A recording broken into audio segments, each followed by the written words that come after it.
Boa tarde. Dia 5 de novembro de 2018, aula de embriologia geral para a turma 12A. Nós vamos falar de amniocórdio e depois de estrutura e funcionamento da placenta. Um aviso antes, a Amanda me lembrou, sábado nós temos prova, igual a Dani perguntou mais cedo. Essa prova ela vai começar sábado às... não tenho certeza se vai ser às 8 ou às 9, tá? Mas entre 8 e 9 horas eu vou falar com vocês, vou resolver o mais rápido possível e combina o horário. Tá? Tende mais a ser às 9, ok? Tende mais a ser às 9. Mas aí eu aviso para vocês certinho o horário depois. Quem fez a prova de recuperação 1, a gente teve uma aula extra com um questionário nela que permitia com que as pessoas que fizessem os esboços, que continuam do mesmo jeito, tem que fazer os desenhos dos modelos, tá? Com as monitoras, e elas vão passar a lista. Quem fizer os esboços dos modelos e na prova 1 assistisse a aula extra, podia fazer a prova. Na prova 2, a gente não vai ter essa aula extra. Eu não consegui sala nem tempo meu para fazer. Então, a gente vai ter uma aula de revisão para as pessoas assistirem e responder o questionário em casa. Tá? Também vai ter uma data para entregar isso. Então, só revisando. Prova sábado, provavelmente às 9 da manhã. Provavelmente uma turma só. Portanto, não vai ter das 9 às 10 e das 10 às 11, não. Então, um horário só. Segundo, quem for fazer a prova tem que fazer os esboços dos modelos. Terceiro, quem for fazer a prova vai ter que assistir à revisão e responder as questões. Eu vou conferir, se você respondeu as questões e fez todos os esboços, você está apto para fazer a prova de sábado. Combinado? Tá? Dúvidas, Merige? Como eu te falei, eu tenho prova sábado, no mesmo horário, 9 horas. Pois é, uma complicação, né? E eu não posso mudar o horário de prova. Tá? É prova de recuperação, é prova de recuperação. Prova de recuperação não existe essa de eu vou marcar o horário que seja melhor para você. Se você tem problema em relação à prova de sábado, tem que arrumar um horário. Tá? É o que? Prova de fisiologia? Não, metabolismo 2. Pois é, então é uma complicação. Eu vou ver quem está nessa situação e de repente uma outra menina tinha me levantado a mão outro dia e eu falei com ela, mesmo recado que eu estou te dando. A prova eu vou marcar no horário que eu achar melhor. Melhor para mim e melhor para as pessoas.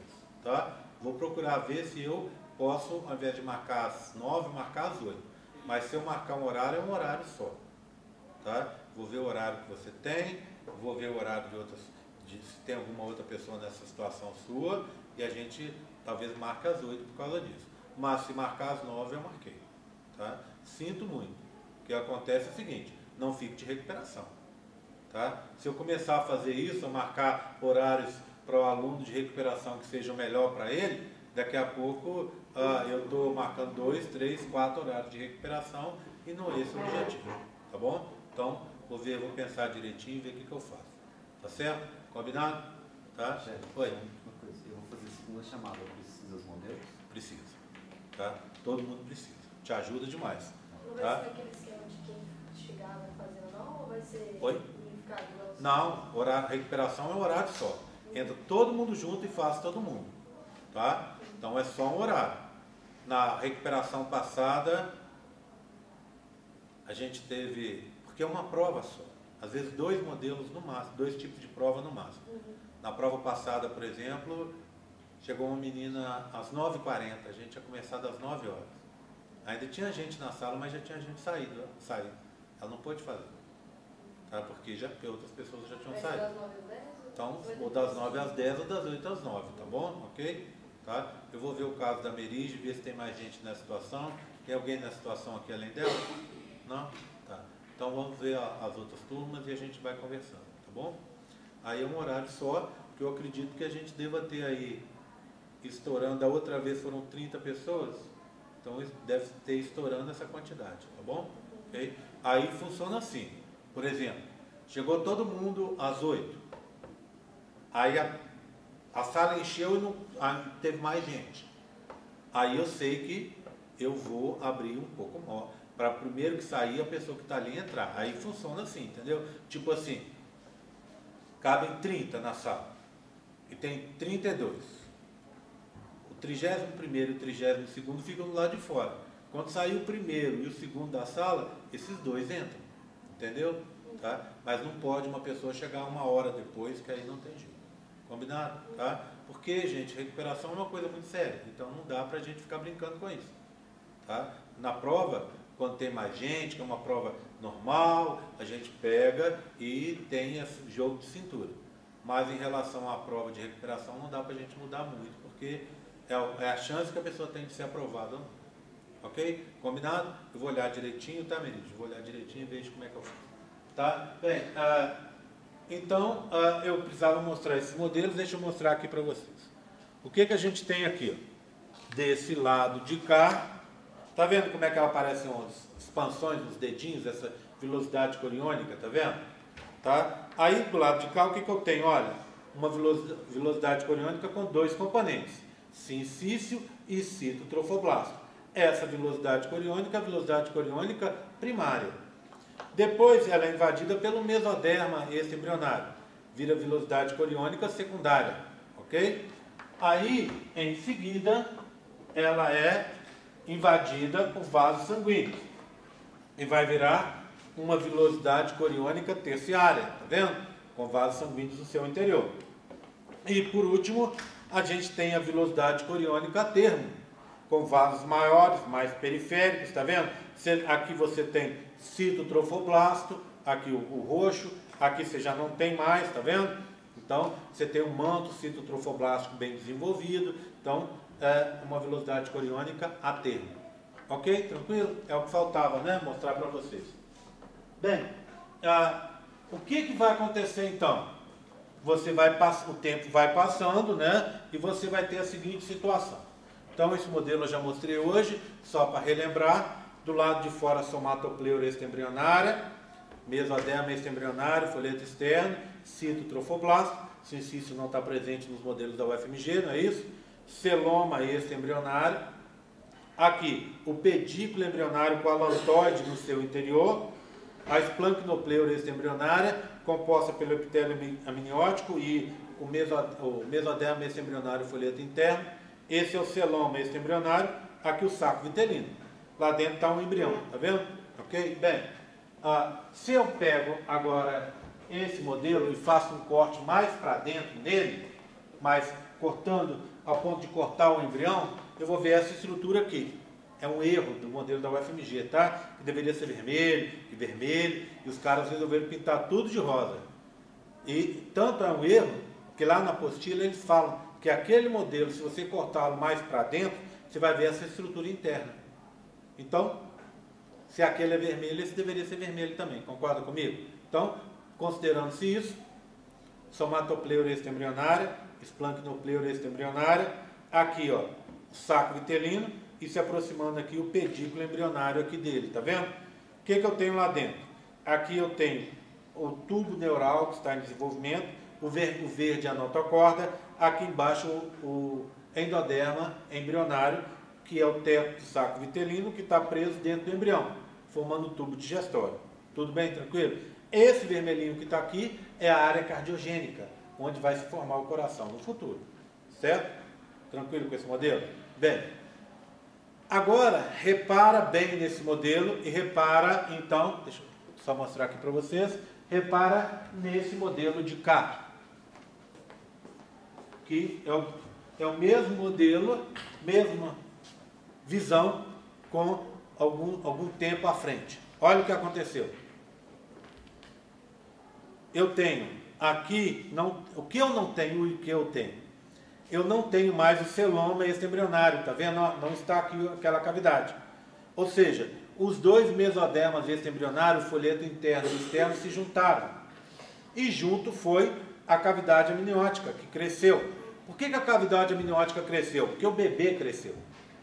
Ele cresce, a cavidade amniótica se amplia, obviamente, e que espaço tem para ser tomado? O primeiro espaço a ser tomado é o celoma extraembrionário. Lembra que o saco vitelino está desaparecendo, então ele nem conta como um espaço a ser tomado. Já está sumindo, ó, só tem um restinho dele. Olha o pedículo vitelínico aqui, como é que está comprido, tá vendo? Está se juntando com o pedículo embrionário para formar o cordão umbilical, igual eu contei para vocês, tá? Então, olha, você agora tem uma estrutura que é formada pelo epitélio amniótico e por essa região que a gente conheceu, que a gente já conhece, que a gente chama de córeo. Epitélio amniótico, amnio, córeo, amniocóreo, membrana amniocoreal ou amniocóreo, que surge com 3 meses de gravidez, ocorre devido ao crescimento do embrião e como resultado do seu surgimento você tem desaparecimento do celoma extraembrionário, união dos 2 mesodermas extraembrionários, tudo bem? Está aqui. As outras estruturas são as que eu acabei de descrever, não é? Ectoderma, mesoderma mesenquimal, tubo neural, notocorda, endoderma embrionário, área cardiogênica. Ok? Tudo bem com isso? Tá? Bem, eu tenho uma outra possibilidade de mostrar para vocês a formação desse amniocóreo. Nesses 2 próximos modelos, a gente vai ver também a descrição de uma área que a gente chama de decídua, tá? Só quero primeiro mostrar o amniocóreo e depois a gente passa a visualizar as outras partes do embrião, as outras partes do modelo que tem a ver com a formação da decídua, ok? Tudo bem? Então vou começar assim. Repara nesse modelinho de um bebê aí com 4, 5 semanas, tá? Olha lá, ó. O que eu tenho aqui? Eu tenho o córeo que está aqui, tá? Essa parte verde de fora é a estrutura que está envolvendo ele, que é o endométrio, a parte interna do útero. Então, isso aqui é o útero, tá bom? As tubas eu cortei para facilitar. Então, eu tenho aqui, ó, essa estrutura amarela, uma estrutura lilás, aqui volta a ser amarelo de novo, e uma estrutura verde escuro. Essas são as regiões do endométrio, que a gente vai aprender daqui a pouco, que se chamam decídua, ok? Daqui a pouco nós vamos ver. Lá dentro, começa no laranja, não é? Lembra? A parte de fora do bebê nos meus modelos é sempre laranja. Então, olha aqui, a parte de fora do embrião, né? Os revestimentos do embrião é sempre laranja. É o sincício trofoblasto, tá aqui. Então, eu já localizei o sincício aqui, que é o laranja, ó. Para dentro dele, então, eu tenho o córeo. Esse espaço em branco aqui é o celoma extraembrionário. Aí eu tenho o epitélio amniótico aqui, o mesoderma extraembrionário folheto interno, o epitélio amniótico, e aqui está o âmnio, e lá dentro o bebê, em formação. O que é isso aqui, ó? É o saco vitelino que está aqui, e o pedículo embrionário está do lado de cá. Tudo bem? Tranquilo? Tá? Então, esse bebezinho seria equivalente a esse daqui, ó.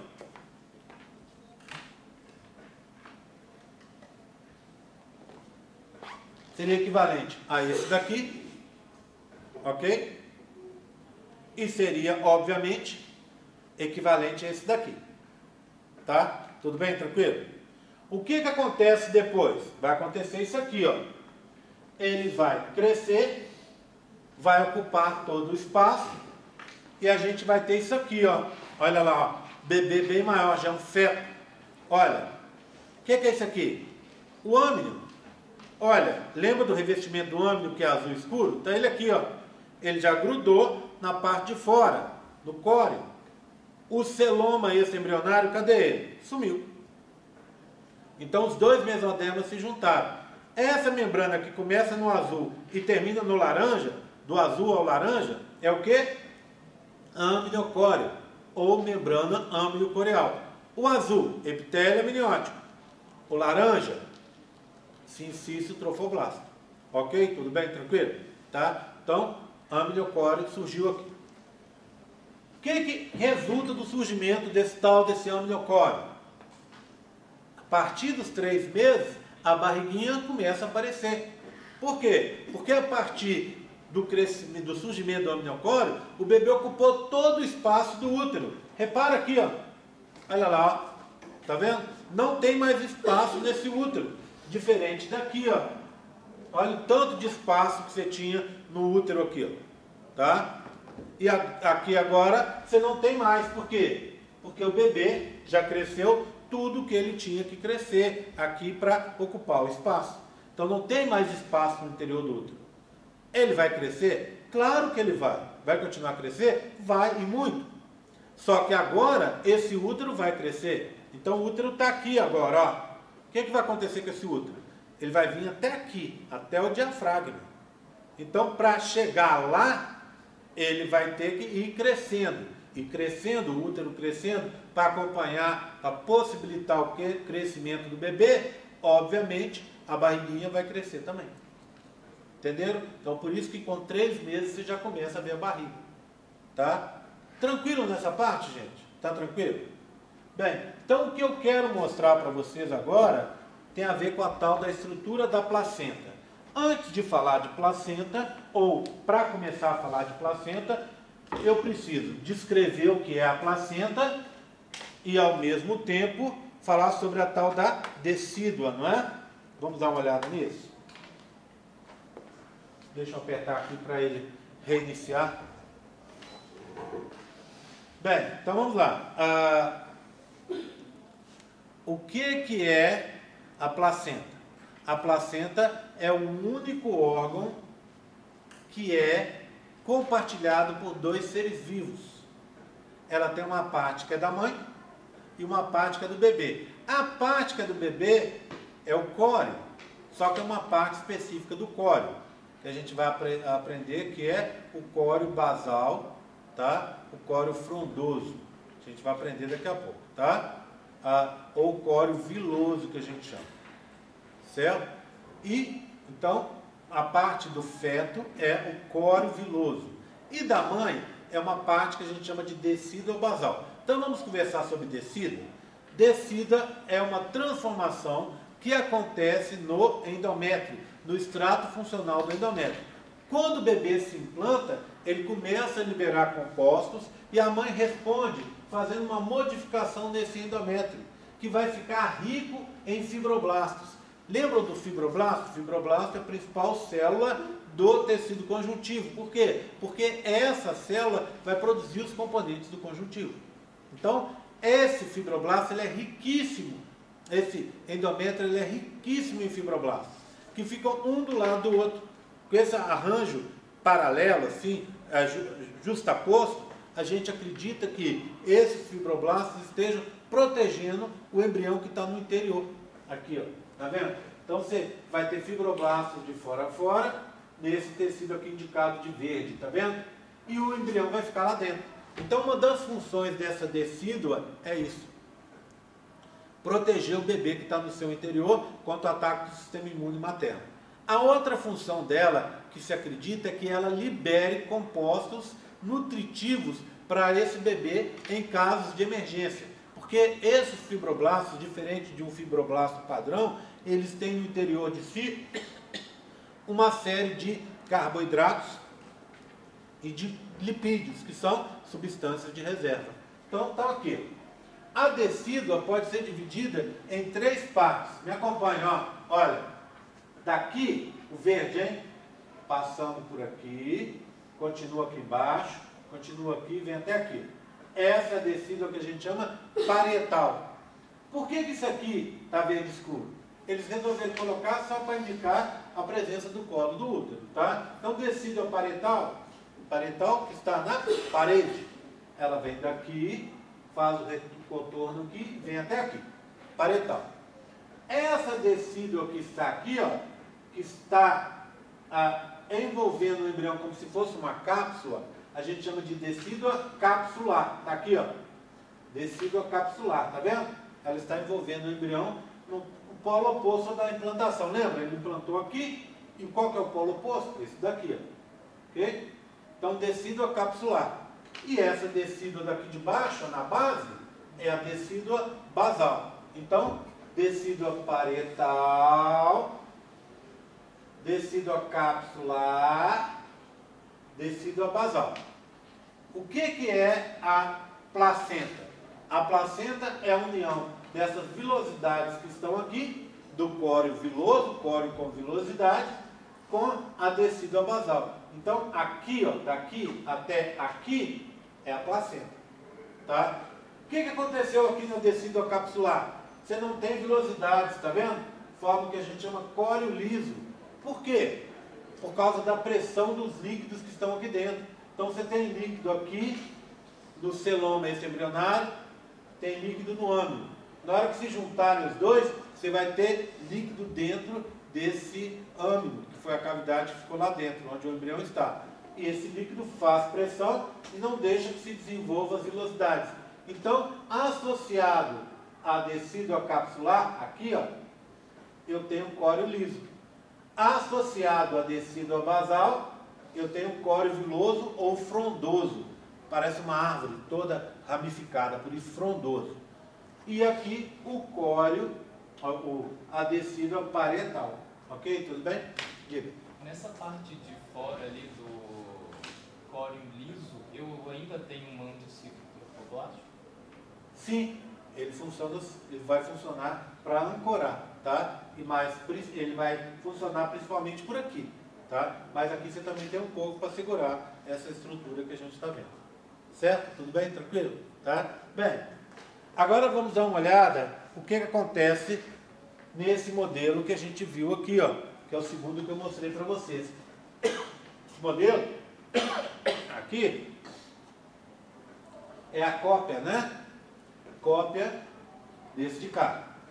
Só que antes de falar dele, eu queria só lembrar uma coisa. Aqui, nesse modelo, eu pedi para pintar diferente, tá vendo? Então, ó, onde está verde lá, aqui na adecídua parietal, a gente pintou de amarelo, tá?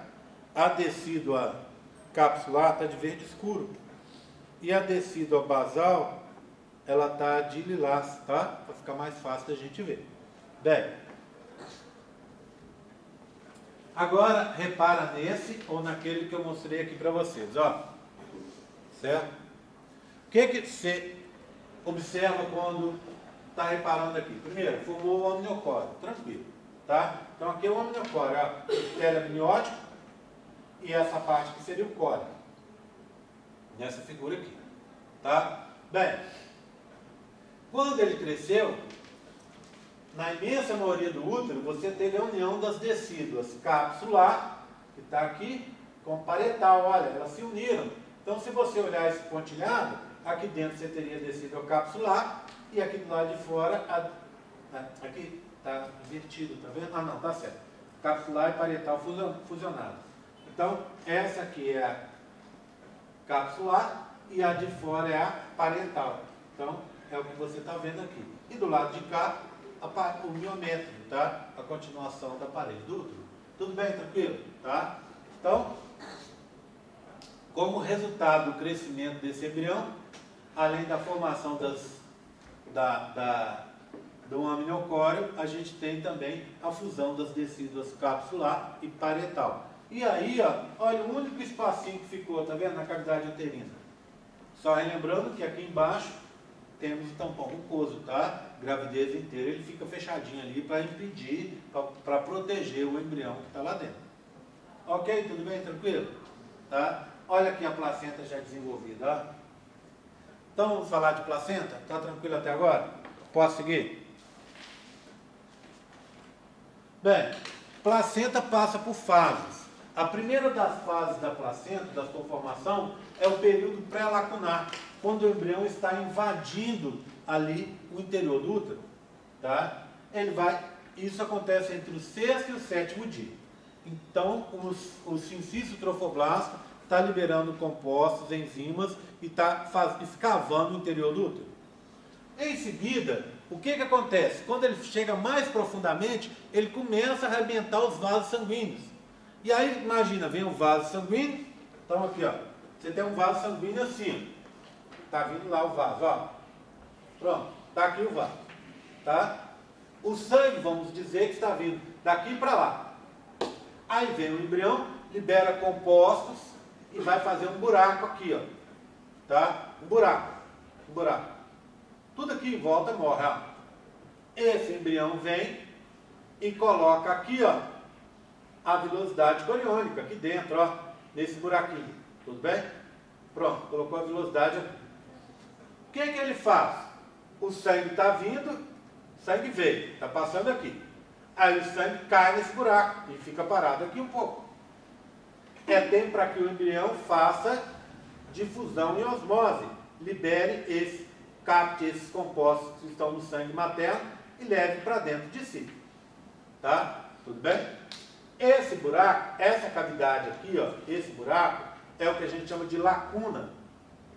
E o sangue, obviamente, vai continuar para cá, ó, vai continuar sendo puxado para cá. Então aqui o sangue dá uma paradinha nessa lacuna, enche essa lacuna, mas continua para lá. Quando ele dá essa parada, fica mais fácil para o embrião, usando as vilosidades coriônicas, para que ele possa se alimentar, retirar o alimento que está ali dentro. Ok? Tudo bem? Então, é o que a gente chama de período lacunar. No período lacunar, na verdade, até antes aqui, ó, começa o que a gente chama de nutrição histiotrófica. O que é essa nutrição histiotrófica? Nutrição com base nos tecidos da mãe. Ístio, não é de ístio, não tem uma palavra que tem uma origem mesma que isto. Ístio, isto, é a mesma origem. Isto é tecido. Trófos, alimentar. Nutrição em que o embrião se alimenta com base nos tecidos maternos. Nutrição histiotrófica, tá? Aí, o que a mãe faz? Você vai falar assim, bem, agora ela vai precisar tampar o vaso, porque o vaso não pode ficar furado, né? Aí, realmente, ela faz isso. Ela vai chegar e vai fazer assim, ó. Ela vai chegar e vai tampar o vaso. Só que agora, ao invés dela tampar o vaso, ela vai, do jeito que ele estava, ela vai fazer um vaso com aberturas. É o que a gente chama capilar sinusoide. Sinusoide. O que é o sinusoide? É um capilar que tem a parede dele com buraquinhos. Então, esse sangue continua vazando para cá, ó, e para cá também. O sangue continua vazando. Vaza para lá e vaza para cá. E continua vindo sangue para cá. Para quê? Para que o bebê, através do seu cistitrofoblasto, através da velocidade coriônica, consiga retirar o alimento daqui, ó.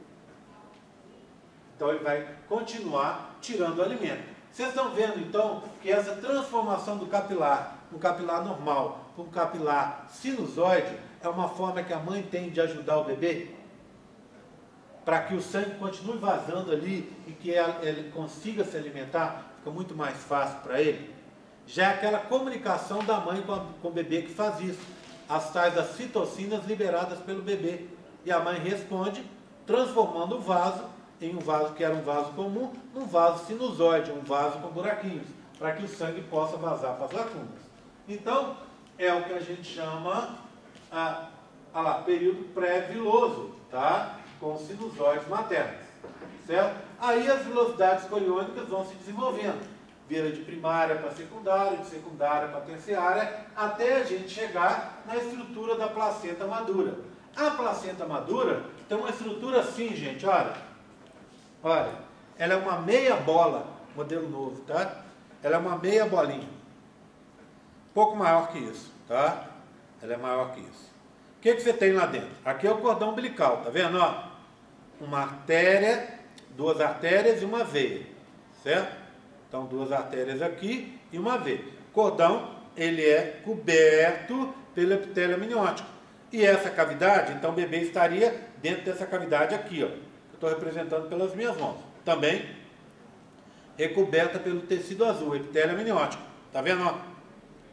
A gente dobrou aqui para a gente ver que aqui embaixo, então, você tem uma estrutura com vasos sanguíneos, que estão comunicando o bebê com essa estrutura de baixo, que é a estrutura da placenta. Se você olhar a placenta, aqui seria a face fetal da placenta e aqui a face materna, que está enfiada dentro do útero da mãe. Se você olhar isso aqui, ó, ela é dividida nessas bolinhas. Cada bolinha dessa a gente chama de um cotilédone. Então, a placenta é toda subdividida em cotilédones. ok?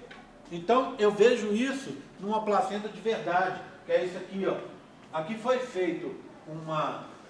retirado uma placenta com um bebê no saco amniótico, tá vendo? O bebê estaria aqui dentro.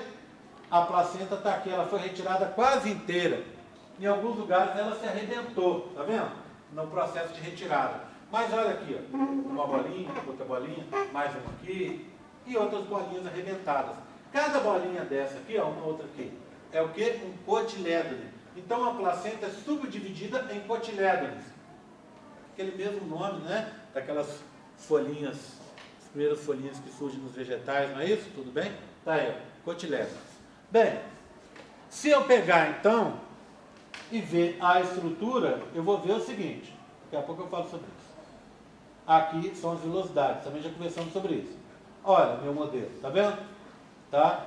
Se eu pegar então, dentro de um cotilédone desse, ó, o que eu estou fazendo? Um zoom no cotilédone. E pegar só uma regiãozinha assim, ó, um quadradinho aqui, ó, bem pequenininho. Um quadradinho bem pequenininho desse cotilédone, tá? Onde que eu estou mais ou menos demarcando aqui. Se eu fizer isso, eu vou ver uma estrutura assim, ó. O que aconteceu? A mãe organizou a bagunça. A placenta é essa bagunça que vocês estão vendo aqui, organizada. É só isso. Então, lembra das lacunas? Elas viraram seios entre as vilosidades. Entre alguma coisa é inter, não é? Dentro de alguma coisa é intra. Entre uma coisa e outra é inter. Entre uma velocidade e outra, seio é cavidade. Eu já falei isso aqui. Seio é cavidade. Cavidade entre as vilosidades. Seio interviloso. Então, a placenta, cada pontinho daquele que vocês viram que eu marquei lá, é um seio interviloso. Então, o cotilédone tem milhares desses seios intervilosos. Então, ó, uma velocidade, outra velocidade. O seio é a abertura. E separando uma abertura da outra é um septo. Septo interviloso, ou como eles chamam, decidual aqui. Pode ser a mesma coisa, tá? Então, seio interviloso, septo interviloso. Seio interviloso, septo interviloso. Tá? Tudo bem? Bem, lembra que eu contei para vocês do manto citotrofoblástico? Olha ele aqui, ó. Olha lá, vou dar um zoom. Olha ele aqui, ó. Esse é o manto, tá vendo? Aqui está o manto, olha. Aqui, ó. O que ele está fazendo? Ancorando, prendendo essa velocidade na parte da mãe, que é o quê? A decídua basal. Então, todo esse amarelo é a decídua basal. A velocidade coriônica terciária, por que eu estou falando que é terciária? Porque eu tenho vasos sanguíneos aqui, ó. Tá? Lembra da história da atermo? Nesse modelo, a partir de agora, vocês entenderam as modificações que ela acontece. Guarda isso na cabeça de vocês. Mas a partir de agora, toda vez que eu for falar dessas velocidades, eu vou considerar a terciária, tá bom? Fica mais fácil da gente falar da terciária do que falar da atermo. É só você lembrar que quando chegar na atermo tem aquelas alterações. Combinado? Então, ó, aqui estaria um manto citotrofoblástico. Aqui talvez também tivesse outro, ó. Não está mostrado. Aqui também, aqui também. O que ele está fazendo? Prendendo, ancorando, prendendo a velocidade coriônica no interior da decídua basal. Então, nesse modelo, eu vou mostrar para vocês o modelo daqui a pouco, né? Nós teríamos aqui, ó, a região da decídua basal, a velocidade coriônica terciária, o seio interviloso e o septo interviloso. Aqui seria o cordão umbilical com a veia e as duas artérias chegando. Então, é o que eu vejo aqui, ó. Olha, seio interviloso com a velocidade coriônica terciária, o septo interviloso, a decídua basal também está de amarelo, e aqui embaixo eu teria a região do miométrio, músculo indicado em rosa aqui, o músculo liso do útero. Tudo bem? Então, aqui seria a parte materna e aqui a parte fetal, representada pela velocidade coriônica terciária. Olha, a parte de dentro que eu tenho aqui, né? Então, está revestido pelo epitélio amniótico e o cordão umbilical, com uma artéria e duas veias. Certo? Tudo bem? Então, essa bagunça fica organizada aqui agora. Tá? Ou seja, vamos entender como o fluxo se dá. A mãe joga sangue lá dentro e depois capta esse sangue.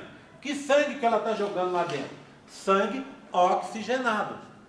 O sangue perde o oxigênio porque esse oxigênio vai ser captado pela velocidade coriônica, pelo bebê, e depois a mãe vai sugar o sangue pobre em oxigênio para fora. Vamos relembrar uma coisa? Quem transporta sangue oxigenado? Artérias. Quem transporta sangue pobre em oxigênio? Veias. Então, refazendo o meu discurso. Artérias jogam o sangue aqui dentro, oxigenado, e veias captam para circulação materna de volta esse sangue, tá bom? Então é isso normalmente que a gente observa no nosso organismo. Veias levando sangue rico em CO2 e artérias levando sangue rico em oxigênio, tá? Só que nos nossos pulmões, na pequena circulação, acontece o oposto. Por quê? Imagina, o sangue chega do lado direito do coração. Deixa eu ver, acho que eu tenho um modelo ali para mostrar para vocês. Só um segundinho.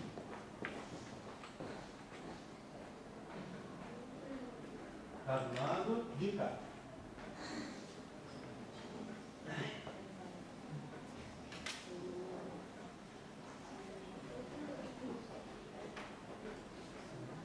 Eu fui viajar esse final de semana e trouxe de lembrança da viagem uma gripe. Estava demorando, né? Pegar a gripe. Bem, vamos lá. Esse aqui é o modelo anatômico que representa essa minha região do peito aqui, do tórax, tá? Aqui pescoço, olha, tá aqui. Tudo bem? Bem, eu vou tirar isso aqui de cima, que só serve nesse momento só para me incomodar, tá? Ok? Pronto. Então, aqui está o coração, ó. Está o coração aqui. Tudo bem? Vou tirar para a gente ver. Vou deixar facilitar. Pronto. Vou abrir e abrir. A gente vê os pulmões aqui para não ficar caindo. Pronto. Está o coração, tá? O sangue chega no coração e daqui ele vai ser oxigenado, que a gente chama de hematose, troca de oxigênio com CO2 aqui no pulmão, do lado, tá? O sangue chega no coração, deixa eu abrir o coração para a gente ver, ó. Olha, abri. O sangue chega no coração do lado direito, aqui no átrio direito. Depois ele cai no ventrículo direito e aí ele sobe, vai para o pulmão. Vai para o pulmão, lá no pulmão ele é oxigenado, entra no lado esquerdo, no átrio esquerdo, ventrículo esquerdo e vai para o corpo. Não é assim que funciona? Do corpo ele volta de novo pelo lado direito, tá? Vê a cava superior e inferior, entra no coração, ventrículo direito, pulmão. Bem, o que você esperaria? O sangue está chegando no coração por veia, é um sangue pobre em oxigênio, tá certo? Só que quando ele sai do coração e vai para o pulmão, ele deixa de ir por veia e vai por artérias. Então, essas que estão aqui, ó, saindo, levando o sangue daqui para o pulmão, são as artérias pulmonares, tá? Então, aqui, ó, a artéria pulmonar está aqui. O que acontece com essa artéria pulmonar? Ela vai levar o sangue do coração para o pulmão.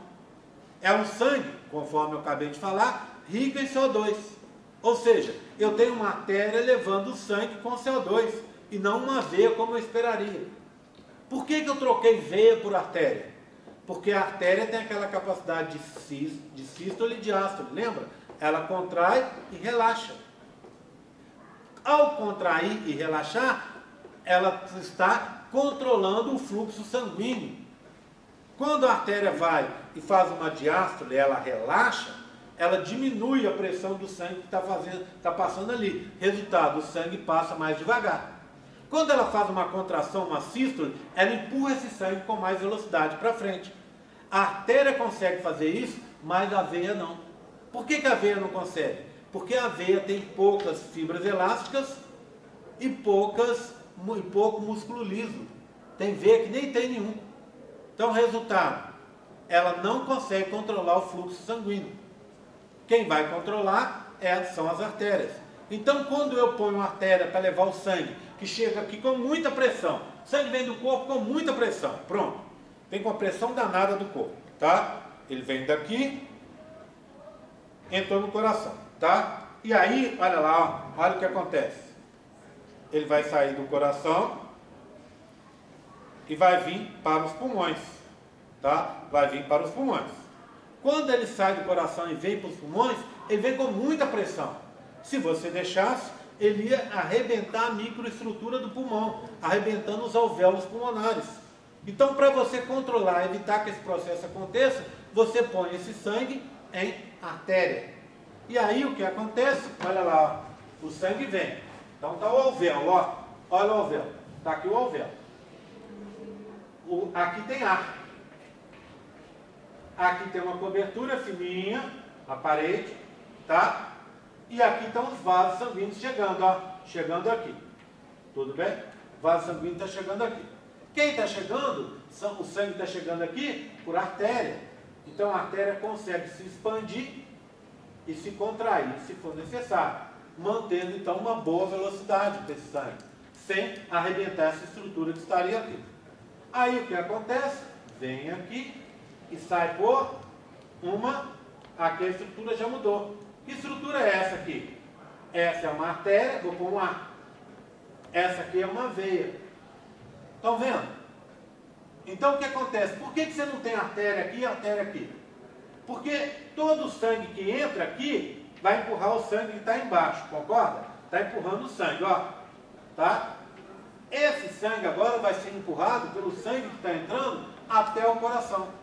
E vai chegar no coração não por artérias, mas sim por veias. Ele vai chegar por inércia, ele vai ser empurrado para chegar lá. Se você não precisa, nosso corpo sempre funciona na medida do menor gasto. Então, se você tem um lugar que precisa, você põe artéria. Se você não precisar de artéria, você põe veia. Tá? Aí o que acontece? O sangue chega no coração do lado esquerdo, está voltando do pulmão e chegando no coração do lado esquerdo, ele vai chegar por veias pulmonares. Então entra aqui por veia. Ele saiu do coração por artéria e entrou por veia. Por que isso? Porque a artéria consegue controlar o fluxo do sangue. Aí você protege, não vai arrebentar os alvéolos pulmonares. Tranquilo? Tá? Agora, na velocidade coriônica, do mesmo jeito. Elas são tão delicadas quanto os alvéolos pulmonares. E a circulação do bebê é muito mais forte. Então imagina, se você faz uma circulação muito forte, joga lá para dentro da velocidade coriônica, você arrebentaria a velocidade. Para controlar, você faz o contrário. É uma circulação que a gente chama de invertida. O que é invertida? É veia levando sangue arterial e artéria levando sangue venoso. A veia, que leva sempre o sangue arterial, ela é sempre representada como azul. E a artéria, que leva sempre o sangue venoso, é representada por vermelho. Por quê? Porque isso, quando as pessoas criaram lá há 500 anos atrás ou mais, essa representação, eles olharam pela cor do sangue. O sangue que está na veia é um sangue mais azulado, porque ele é pobre em oxigênio. E o sangue que está na artéria é um sangue bem vermelhinho, porque ele é rico em oxigênio. A hemoglobina, que vai dar essa cor ao sangue, ela está no seu estado oxidado, está ligada ao oxigênio. Então ela dá essa cor bem vermelha quando ela se liga ao oxigênio. Então eles fizeram essa representação. Só que agora a gente tem que inverter. Concorda comigo? Vamos pensar no caso que me interessa, lá na velocidade coriônica. Na velocidade coriônica, eu vou ter na artéria sangue venoso, que é azul, azulado. E na veia, eu vou ter sangue arterial, que é vermelho. Então eu mudo a representação. A artéria vai ficar de azul, igual vocês viram, e a veia vai ficar de vermelho, igual vocês viram. Viram aqui, não é? Olha, é uma veia vermelha e duas artérias azuis. O oposto que você esperaria. Eu deveria ter pintado aqui de vermelho e aqui de azul. Mas eu fiz ao contrário, porque a coloração tem a ver com o tipo de sangue que ela está transportando, e não com o fato de ser uma artéria ou ser uma veia. Tudo bem, tranquilo? Entenderam? Então, é isso que a gente chama de circulação invertida, que existe lá na minha pequena circulação, ou seja, entre coração, pulmão e coração, e também na velocidade coriônica, por causa da capacidade de contração, de distensão e contração das artérias que estão ali. Ok? Tudo bem? Todo mundo entendeu porque é circulação invertida? Agora, eu queria mostrar para vocês aquela história do fluxo do sangue. Vamos voltar aqui. Aí, eu acho que eu posso anotar. Vou ver se eu anoto ali no canto, para facilitar. Eu vou começar com o oxigênio. Tá? Oxigênio. O2. Tá? O O2, ele está onde? Ele está no sangue da mãe. Está entrando aqui, ó, por essa parte vermelha, sangue oxigenado. Essa parte vermelha é o quê? Uma artéria. Então ele vem da mãe numa artéria. Certo? Aí, lá dentro da artéria, ele está o quê? Na hemácia, associado com hemoglobina. Vou chamar HG, pode ser? HG hemoglobina. Pronto. Certo? Então ele caiu aqui, ó. Ele cai na vilosidade coriônica. Desculpa. Ele cai no seio interviloso. Aí lá no seio, o que ele faz? Ele vai ter que se dissociar da hemoglobina. Ele ainda está dentro da hemácia. Então ele vai ter que sair da hemácia. E aí, óbvio, ele cai na parte líquida do sangue. Sai de dentro da célula, cai na parte líquida do sangue, que eu chamo de plasma. Esse é o plasma da mãe. Certo? Tudo bem? Aí o que ele vai fazer? Ele está solto aqui dentro.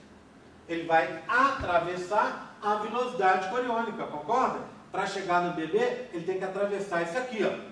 É o que a gente chama barreira hematoplacentária, tá? Daqui a pouco eu vou falar sobre ela. Mas ele vai ter que atravessar essa tal dessa barreira, tá? Vai atravessar a barreira hematoplacentária. Vamos ver o que eu tenho nessa barreira?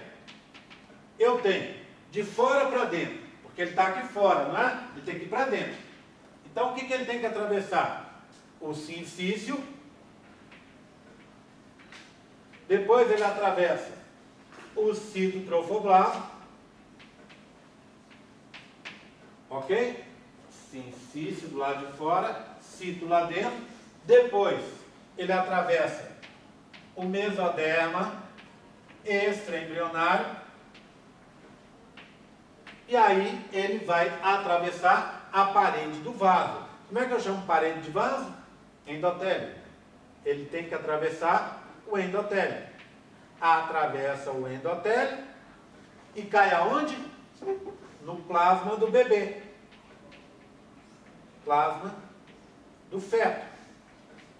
Aí, o que ele é obrigado a fazer? De novo, entrar para a hemácia, entra na hemácia e vai se ligar à hemoglobina. Pronto. Bem, ele vai ser transportado agora para dentro do bebê por uma veia do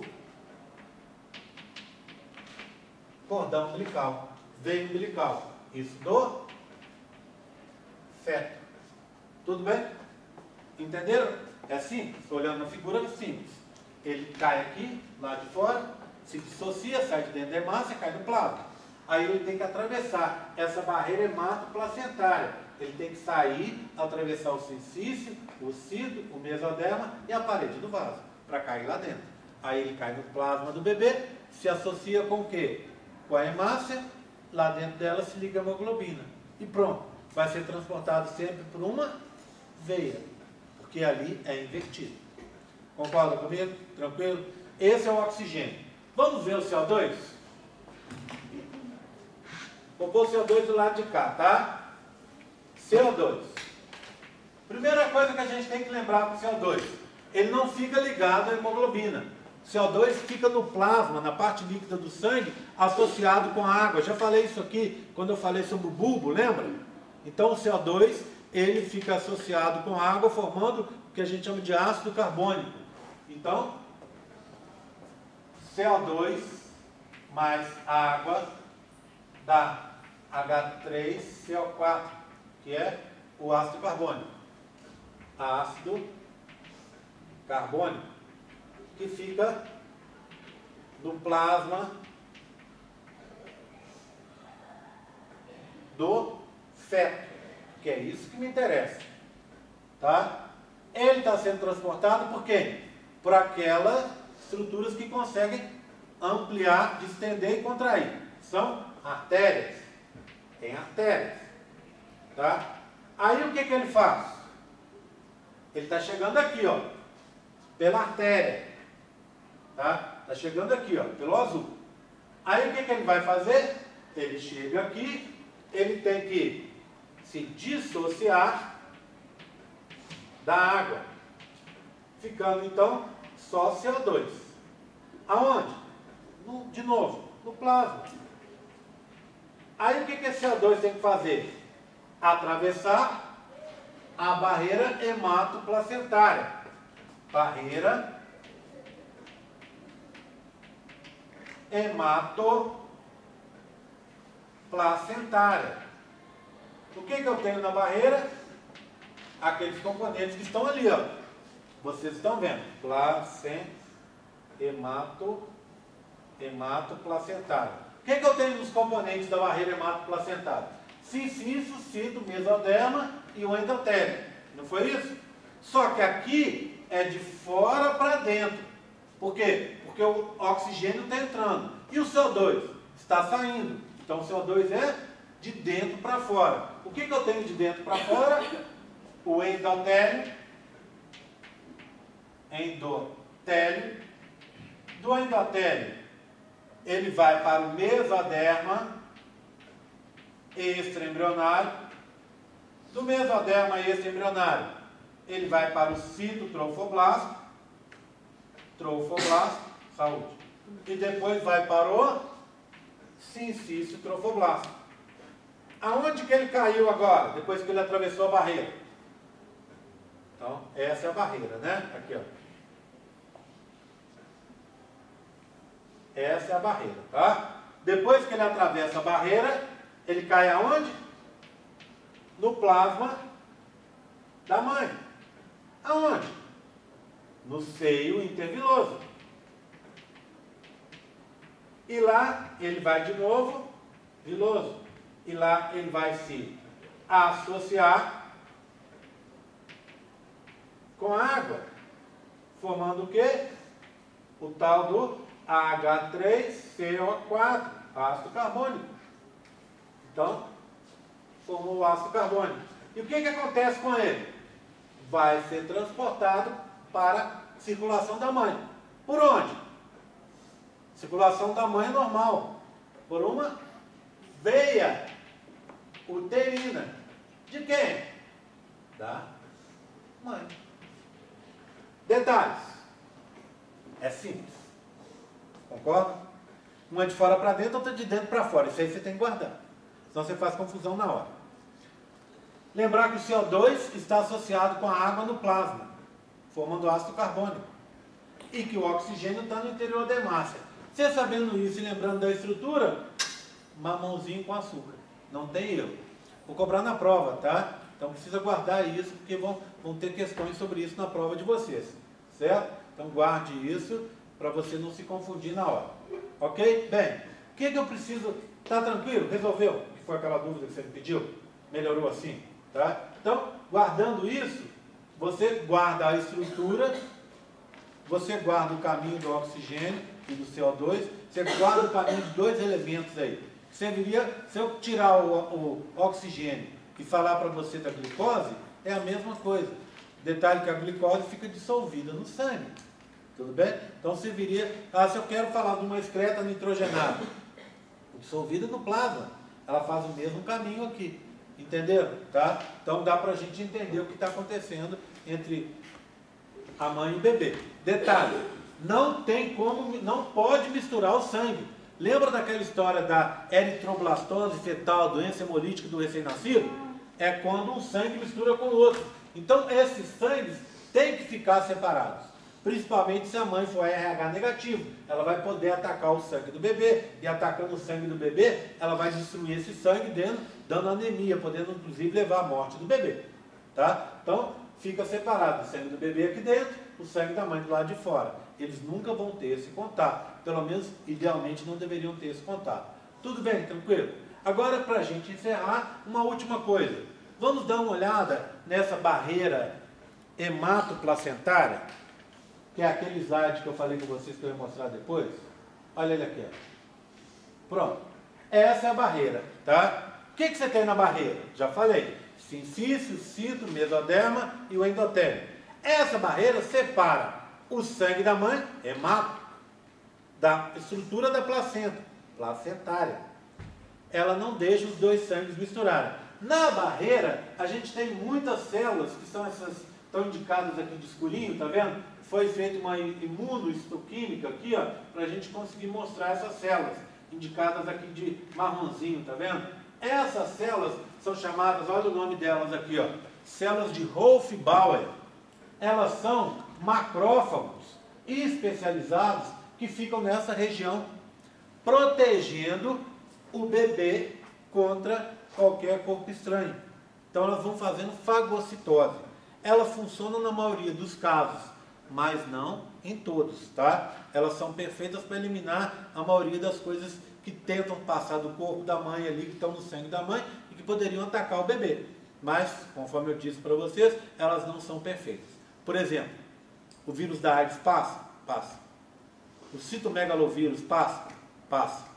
Tá? O vírus da Zika passa? Passa. O vírus da Zika, há um tempo atrás, foi descoberto por uma equipe brasileira, teve participação de brasileiros, isso é muito bacana, foi descoberto como é que o vírus da Zika faz. Olha que esperto. Ele se esconde dentro das próprias células de Wolff-Bauer, que seriam as células que deveriam atacar o vírus. O vírus entra lá dentro, entra no ciclo lisogênico, fica escondido lá dentro.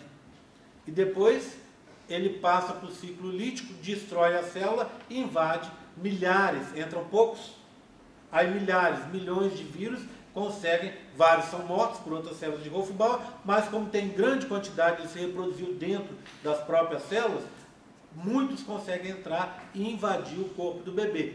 O bebê não tem sistema imune desenvolvido, justamente por isso que eles conseguem atacar principalmente a parte de formação do sistema nervoso. As células do sistema nervoso em formação, eles invadem essas células, destroem essas células e o bebê acaba tendo, por exemplo, anencefalia, igual vocês viram lá no casos que a gente teve aí, quando teve aquela epidemia de Zika. Ok? Tudo bem? Todo mundo entendeu? Alguma dúvida a respeito disso? Tá tranquilo? Posso fazer a chamada? Então vamos lá, hein?